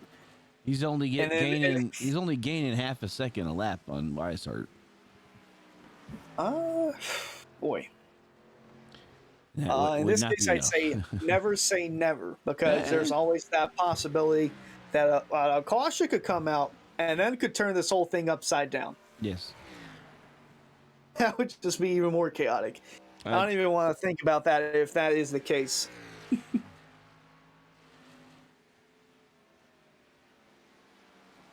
But not only that, not only could the championship be on the line from fuel, the race win could be on the line from fuel, because Delonte Ballard Uh, he really hasn't done a lot of saving from what we can see. And we already know Eric Weiland, he stretched it about 67 laps or so before that caution came out on fuel. So we already know that he's He, going to be good to go to the very end. He'll be right around lap 64, 65 on his fuel run when he takes the checkered flag. so about Delonte Ballard, does he have enough gas? He's got 2 lap older tires and fuel cell than Wineland does. Looks like Weiland is closing the gap quite a bit. He was about a second and a half back when we started bringing up this topic. So Lance Ballard only a 7 car length lead for the time being over Eric Weiland.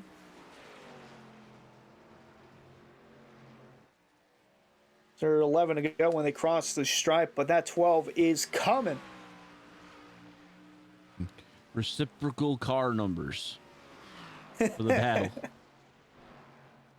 21 and the 12. Flip them. Mirror images, I guess, would be the better way to say it, yeah.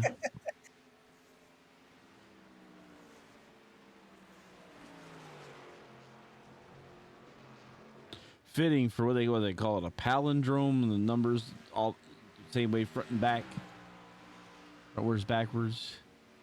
Yeah. That's what this whole week's been, the 0. So now we see so yeah. We see the 77 of Jacob Bell come down pit road. So now that opens the door even more for the 5 of Garrett Grant to close in on the 3 of Weissart, although it really doesn't seem like it. It's only about 9 seconds back, and it looks like the tires are evening out now. So this could benefit the 3 of David Weishart. Now we're on 9 laps to go in the season. So Weiland was in draft of Ballard, being pushed from behind by that lapped car of the 09 of Bryce Sinisak. Ed Robertson, he's only got a gap of about 3 seconds back And Bell on pit from lane. Ian Weishart. Jacob Bell heading down pit lane. Looked like he came off of pit road. Okay. So he is out in the 9th spot. We're inside 10 to go. I still don't know who's going to win the race and the championship. This is nuts. Second straight week in a row for the SimSpeedShop Cup Series where fuel is going to play into a factor on who might win the race and also on who might win the championship. Boy, that gap is dwindling between Robertson and David Weissart. It looks like Garrett Grant's not going to have enough time to make up 9 seconds or so from he and David Weissart, unless we get a caution. Weishart, then that would change right there everything. in the back, getting closer. So about 2 seconds is the gap between Weishart and Robertson, with 6 laps to go, and Robertson is about 6 to 8 tenths faster per lap, so he could make it. Oh, it looks like Here comes Ballard the might come 21 down pit road. Here comes Ballard. Delonte Ballard's going to So come down pit Weiland road. taking Grant over. Patterson right behind him. Eric Weiland's going to take control of the lead, and we already know he's going to be good to go the rest of the way on fuel. The question we have now is who's going to win the championship? Will Ed Robertson have enough fuel to make it, or will David Weishart be able to find a way and pass him before this race is over? We got 5 more laps to sell it out here at Phoenix. 1.5 seconds between Robertson and Weishart now. 1.2. We'll see if we can get a camera up on the battle for the championship. We already know Weiland, he's got over 4-second gap now between he and second place driver Ed Robertson. But Ed Robertson looking to make it on fuel for the second straight week. He had to do it last week to get himself a shot into Phoenix for a championship run. And now, with 4 laps to go, he's 4 laps away from winning the Cup title.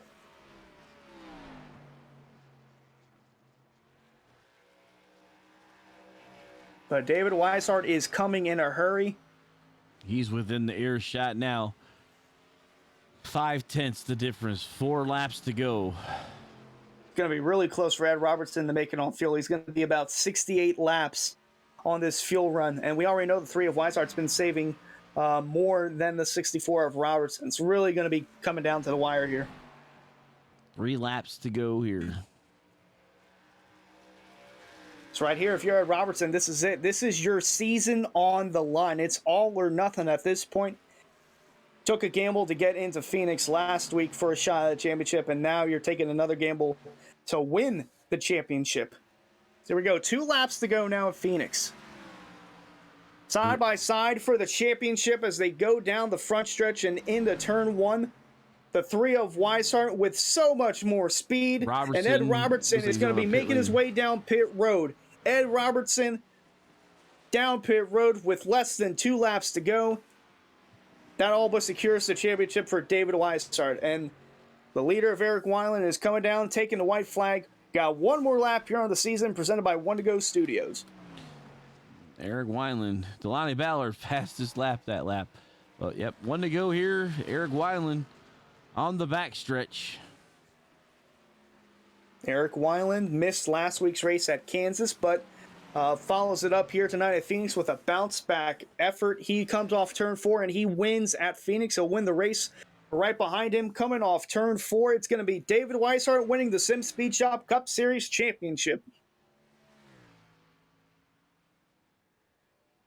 And Garrett Grant's going to come home 3rd in the race, but 2nd in the points. Well, there's still a battle going on for that spot, but it looked like Garrett Grant got it, so he'll get the credit for 3rd. And as you mentioned, like Ware actually ran out of fuel at the end there, I believe. Yep, Danny Ware ran out of fuel. He had 65 laps on that car. You're going to need some help. Boy, oh boy, Ed Robertson did about all he could do, and Eric Weiland's out of... No, he's not out of fuel. He duped us. He's doing burnouts in the Geico restart zone over there in turn 4. Eric Weiland finds a way to make it on fuel. He got 64 laps on that run, and right behind him is the Cup champion, David Weishart.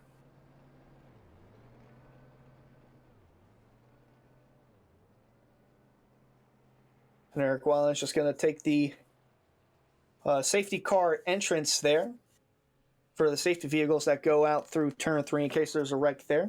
He'll take that little shortcut. And I don't know if we'll be able to see him work his way into the victory circle here. I think he had enough fuel to do a little bit of a burnout, but we're going to see if he can try and pull that car into the brand new victory lane here in Phoenix. So it looked like we already saw David Weishart there in that spot. It's actually a good bit of drivers that are going to follow through, even those that didn't win the race, just to see if they can get up here. And it looks like the 12 for Eric Weiland is already there in the victory lane, so we'll go ahead. Let's see if we can bring him up here. So your winner of the race is Eric Weiland. Eric, Hunter, and Harold in the booth. You got a copy? Yes, sir, Hunter. I got you. Boy, there were so many moving parts within 30 laps, 20 laps, 10 laps. We didn't know who was going to win the race. We didn't know who was going to win the championship. We didn't know who was going to run out of fuel. But after that first run, we kind of knew you were going to make it to the end on fuel. Just depended on if Delonte Bauer was going to make it, and he did not. You did. Take us through your thoughts on that race, because it was a wild one there at the very end. Yeah. I can tell you that I knew I was going to win the race when it went to green flag for the final stint there. I just had that much confidence in it. The first stint, after the quick yellow early, we were able to save fuel, and I made it, like 70 some odd laps on the tank, so I knew I was good. It was just a matter of not catching a yellow through that last stint, Hunter, and we did that, and I'm proud to say that we took him to school on fuel mileage again. I love winning races this way. I love just as much as winning them on pace, but when you can outsmart your opponent and have a mental game that's that strong, I'm pretty happy. I was on the edge of my seat. I always love a good old race that's going to be decided on fuel mileage. So looking here, they got the season that's wrapped up now. You wanna tell us what your plans are for next season? Well, before I get there, I did want to add that if Road to Pro were not last week when the SimSpeedShop Cup Series went to Kansas for the cut race, I think this would have been a whole different picture here tonight if this race would have played out the same way. And I'm glad we were able to prove that, that I had the capability, and that at least is a confidence boost into next year, Hunter. And next season's plans aren't set in stone yet.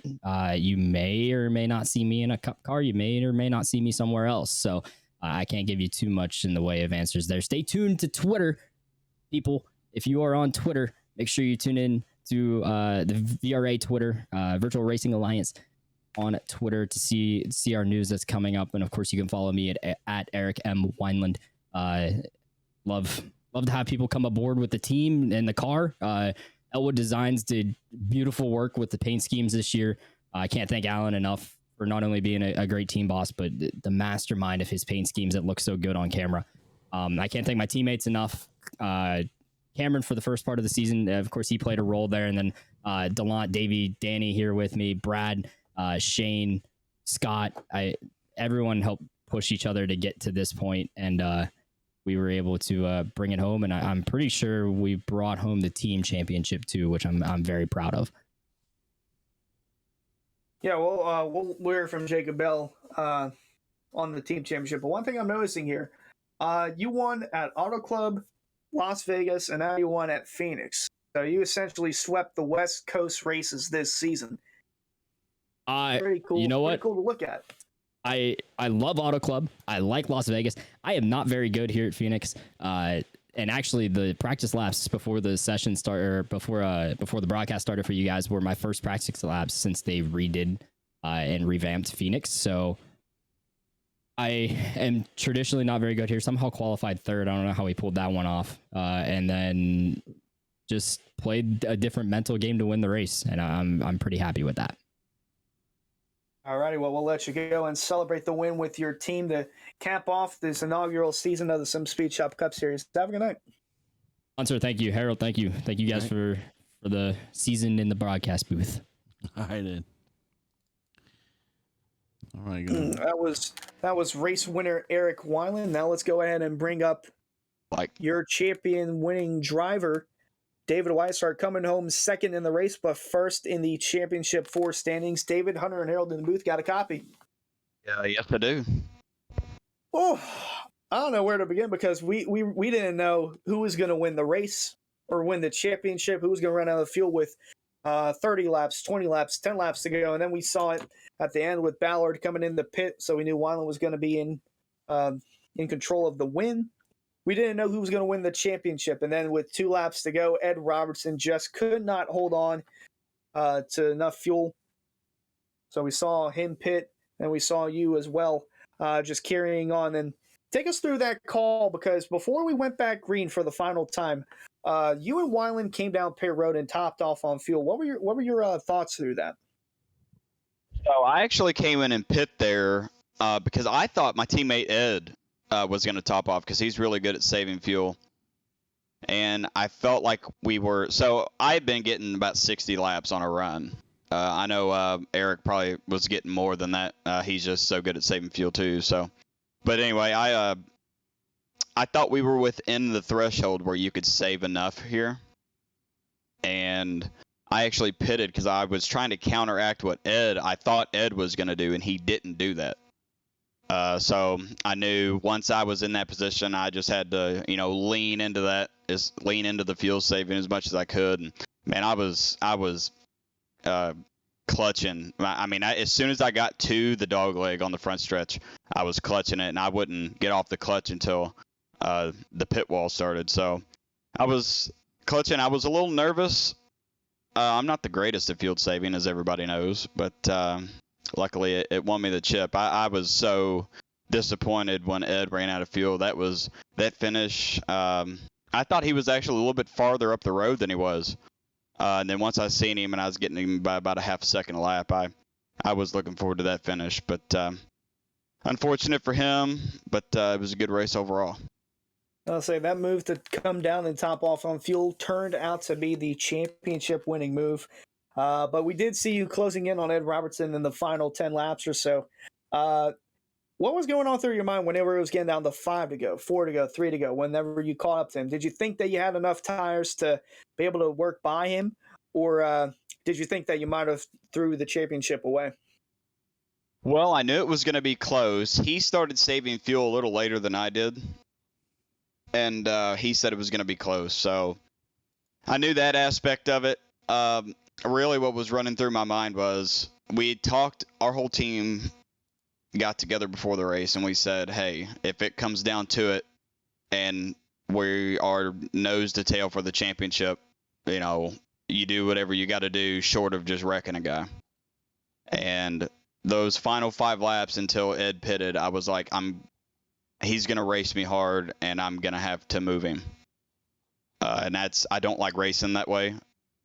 I've never raced that way, but when there's a championship on the line, you do have to do what you got to do. But luckily, it didn't come down to that. Like I said before, it's unfortunate that he had to pit. I thought that was going to be pretty interesting. I mean, I was going to try to get around him clean first before hitting him. But if it came down to the last corner, I was going to pull a Daniel Hemrick. I wasn't going to wreck him, but I was going to move him. But yeah, that was what was going through my head. Alrighty, now we got up here owner of Area iRacing, Jacob Bell, up here to present the championship ceremony. Go ahead, take it away, Jake. Yeah, absolutely. First off, thank you, Harold and Hunter, on the broadcast tonight. You guys have been awesome all season long up here, and I want to give a shout out to Ken Kushwa as well for his help in the early parts. But David, a tremendous season. This Cup Series was awesome. Definitely wouldn't have been even possible without you and all of Team Samson. Unfortunately, didn't get the Owners' Championship as far as the team points goes, but on behalf of Area and everybody and all the drivers in this league, I am proud to present you, David Weishart, as the SimSpeedShop Season 1 champion. Thanks, man. I appreciate it. It's been a long season. We all put this thing together in pretty short order, and to see it come together like it has, I'm proud of it as sure as you are. And yeah, I'm just proud to come out on top. It means a lot to be the first Cup Series champion. And we always remember Davey Hendricks as the first, Davey Hendricks as the first winner for the Cup Series, but Nicholas Holt as the first winner ever in Area iRacing, but always be known as a champion in Area now for David Weishart. Any shout-outs you want to give out before you go and celebrate your championship? Oh, geez, man. Where do I start? Gotta thank SimSpeedShop, Northern Capital Lodge Box, Swift Lifestyles, McConey set up shop for, the support that they've given to the league. I gotta thank Russ Anderson and Northern Capital for sponsoring this car this season. This is my last season with this team. I'm going to do something different next season. I'll still be here. But I'm going to do something a little different. So I appreciate what they've done, and Kurt for supporting everybody here at Samson. We all made the championship for tonight. Ed and Garrett and Tyler, we all raced each other really hard tonight and raced each other pretty clean. So I'm proud of that. I got to thank y'all for broadcasting and everything that you all do. All the admins for what they've done. We've had a great season with the admins and everything. Got to thank Jacob for everything he's put into this league. I know how hard he works and how hard we all work, really, at putting this together. And I want to thank everybody watching and for tuning in all season. And I hope everybody is back next season because it's going to be something special. Yep, Season 2 for Area iRacing will be something to look out for, but at the beginning of the seasons, we'll know what drivers to keep an eye on, and David Weishart will be one of them as the defending Cup Series champion. Have a good night. Thanks, guys. See y'all next season. We'll see you next season. That was your champion, David Weishart, coming home second. And then up here, coming home third in the race, but second in the points, is Garrett Grant. Garrett, Hunter, and Harold in the booth. Got a copy? Sir, I do. Oh, we'll see if we can get Garrett here once again. Garrett, Hunter, and Harold in the booth. Got a copy? Yeah, you got me? Yep, I got you loud and clear. All right. So in the middle of that run to the finish, we didn't know if it was going to be between you or Ed Robertson at saving fuel to the very end. We saw Ed try to go all the way. He pitted with about 2 laps to go, but we saw you pit in the middle of that run.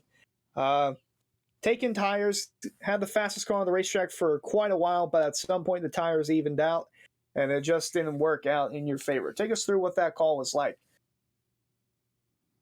Man, I thought there was no way they could make it on 70 laps on fuel. I just thought that was out of the question, and I wasn't going to beat David on speed, so I knew I had to do something, and yeah, I just made the call to come into pit there. I seen David come in and top off, and I was like, man, and go to the back. I was like, man, he's going to try to save and win this thing, and I thought I was in the catbird seat. I thought there was no way he was going to make it, and I thought I was going to win this thing, and then my hopes and dreams of a championship rapidly started going down when I hit about 10 laps to go, and I realized I wasn't going to catch him on speed, and I thought Ed was going to make it too, and I was like, man, this really sucks, but ended up coming out with a P2. It just kind of sucks to lose one like that, but hey, just happy to be in the championship for and running for it tonight, that's for sure.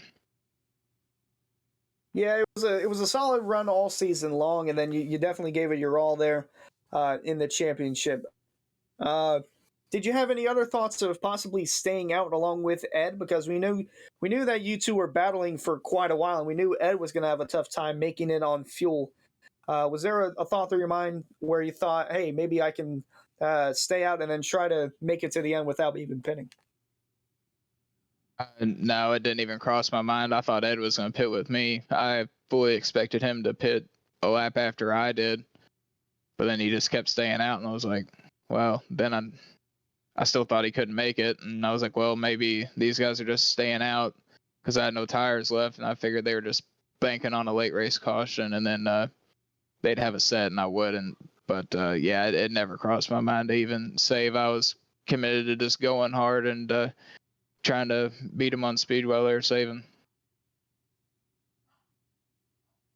Alrighty, well, nonetheless, still second does suck, but nonetheless, still a good run to end the season with a third place finish. Led some laps, just didn't turn out to be your night. Are there any shout outs you'd like to give out before you head out?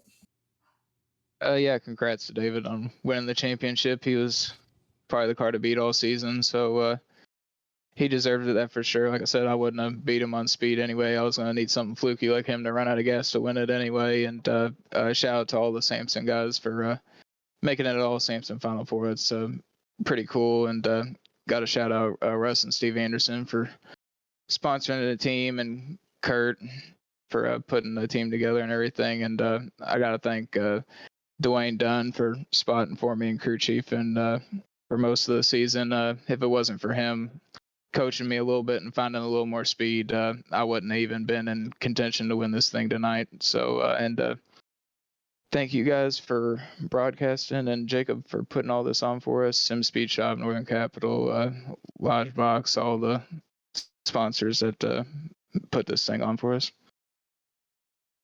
All right, well, we congratulate you on a strong run to end the season, and for providing a good race for us week in, week out. Can't thank you enough, and glad to have made this season possible with you guys all over there at Samson running the championship for. Before you head out, you got anything you want to tease for next season? I'm not sure what's gonna go on next season. I know I've already got a truck ride locked up with DWR again, so I'm coming back there. But everything else right now is pretty much an open book as far as I know. So I guess we'll see what happens in the off season. All right, we will have to see what happens in the off season and what season 2 will have for us in store. Only time will tell. Have a good night, Garrett. Yes, sir. Thank you, guys. All right, that was third place finisher in the race, Garrett Grant, but second place in the championship standings. We'll go ahead and take a look at your finishing results here, presented by SimSpeedShop. Can't thank them enough once again for their support all season long, making this whole deal possible. Eric Weiland winning the final race of the season, and David Weishart becoming the first ever SimSpeedShop Cup Series champion. And Garrett Grant coming home in a third place finish in the race, but a tough second place in the championship standings. Then you got Danny Ware and Bryce Enesak rounding out the top 5, and 6th on the track, but 3rd in the standings, Ed Robertson. Tough break for Ed Robertson. Made it on fuel to put himself in a spot to win the championship, and then 2 laps to go, just didn't have enough fuel to make it. Came down pit road, topped it off. Still came home with a 6th place finish. And then we got Delonte Ballard coming home 7th. He almost had a shot at winning the race, but with around 10 laps to go, he came down pitted, didn't have enough fuel to make it to the very end. Jacob Bell coming home 8th, Davey Hendricks 9th, Blair Patterson rounding out the top 10. Then we go through 11th on down, where we see Jordan Martin finishing 11th, and then the last of the Ford Championship 4 contenders, Tyler Hallman. Tough break to see him go out, again loose, hitting the wall on the outside, then careening back to the inside wall. Tough way to see him go out, and then tough break for 13th place driver Scott McClendon to have an early DNF very early into the race on lap number 11. And then once more, we will take a look at our Elwood Designs race recap for the final time this season. Eric Weiland winning the race, leading only 13 laps. Had 2 yellows in the race for 7 laps of the 150 that we had here tonight. 13 drivers in the field. And Delonte Ballard there at the very end, you mentioned it, Harold. 26.463, the fastest lap of the race, went to the number 21. Any final thoughts before we wrap up this season here in the area? Well, season 1 is in the books. The overly sized lady has sung, and we're done for this one. Try not to offend anybody in today's PC culture. But yeah, this is the final. And so now we get a break, and like I said, keep an eye on Aria iRacing on the website and Facebook for announcements of what's going on with us next season. Yep, season 2 just around the corner. Make sure you keep up on everything Area at Area iRacing on Twitter and Instagram. Make sure you follow us on there, and to pay attention to the website or keep up to date with us at areaiRacing.com, where we will release some headlines to shake some of the series here for Area. And yeah, can't thank everyone enough for following and watching along to make this possible. Got to give a big thanks to Swift Lifestyles, Northern Capital, Lodgebox, and the SimSpeedShop. SimSpeedShop boys for putting all 4 series possible. And gotta thank you, Harold, for doing a great job all year long, providing the camera angles that we see, the graphics, the replays, all of that. Can't thank you enough. And I can't thank Jacob Bell enough for making this all possible, getting this league, building the foundation, and who knows what's to come for season 2. And that'll do it from us here at Phoenix, from everyone to make everything possible for the broadcasting side. Got to go with Ken Kushwa, Jacob Bell, Eric Wineland, Dylan Young, and executive producer Harold Darner all year long. I'm Hunter Sleppy saying so long, and we'll see you next season. What an exciting race brought to you by One to Go Studios. Here they come out of turn 4 to the white flag, and it's 1 to go. Thank you to all our sponsors, drivers, and viewers. We'll see you at the next turn.